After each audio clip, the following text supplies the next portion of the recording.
Els alumnes del taller de bioconstrucció d'estructures orgàniques que es celebraran a Ontinyent entre el 16 i el 28 de febrer crearan una pèrgola en Benarrai coberta amb canyes. Esta zona d'ombra de 80 metres quadrats se situarà junt a la cúpula i l'estany que estan actualment en obres i que completaran una superfície total de 3.000 metres quadrats. Un projecte nou que encetem ara, que és estem en la idea de fer una pèrgola en lo que és Benarrai, al costat de lo que és la cúpula. I bueno, la característica d'aquesta pèrgola és que estarà realitzada amb canyes, és a dir, continua la mateixa línia de bioconstrucció de lo que és l'espai de Benarrai. A més, també hem de comentar que aquesta pèrgola tindrà aproximadament uns 20 metres de llarg per 4 o 4,5 d'amplada, farà una semilluna. I el que intenta és donar la possibilitat de gaudir a la gent al mateix temps que estiga creant-se un concert, escoltant-se un concert en el que és la cúpula o un contacontes. A més, també volem crear una altra cúpula més menuda a posteriori que puga ser licitada per un establiment, un comerç, un bar, per a poder oferir un servei de refrescos i tal en aquella zona.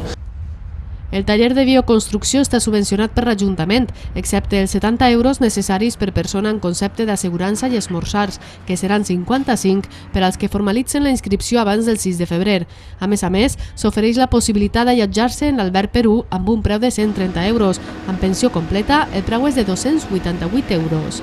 Pel que fa a la coberta que acollirà activitats culturals, s'obrirà en part per a fer d'altaveu natural.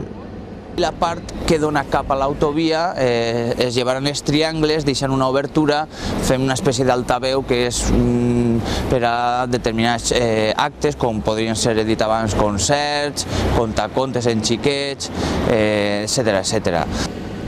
L'estany i la planta fotovoltaica ja estan acabats i en completar l'actuació s'haurà guanyat una zona verda de 3 quilòmetres quadrats que ha costat 72.000 euros, finançats a parts igual entre l'Agència Valenciana de Turisme i l'Ajuntament d'Ontinyent. Benarrai és el centre de dos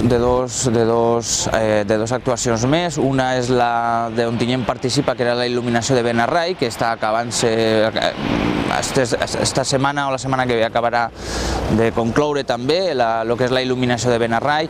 A més, allí també s'inicien els camins escolars segurs a l'IES l'estació, que el projecte també d'Ontinyent Participa ja està conclòs la primera fase, ara queda en la segona fase, però el camí ja està conclòs. Per tant, és un nucli, hem aconseguit amb uns terrenys que estaven allí sense utilitzar, però hem aconseguit que sigui el nucli de dues activitats, en el camí escolar segur, la il·luminació de Benarrai i després, a més, també la plantació que s'ha dut a terme en el que és l'Avinguda Generalitat amb els arbres. Per tant, crec que hem d'estar satisfets en aquestes actuacions. D'esta manera, Ontinyent guanya una nova zona verda, facilita l'accés de vianants o amb bicicleta a l'Institut de l'Estació i es contribueix a reduir els problemes d'inundacions en els baixos dels edificis propers.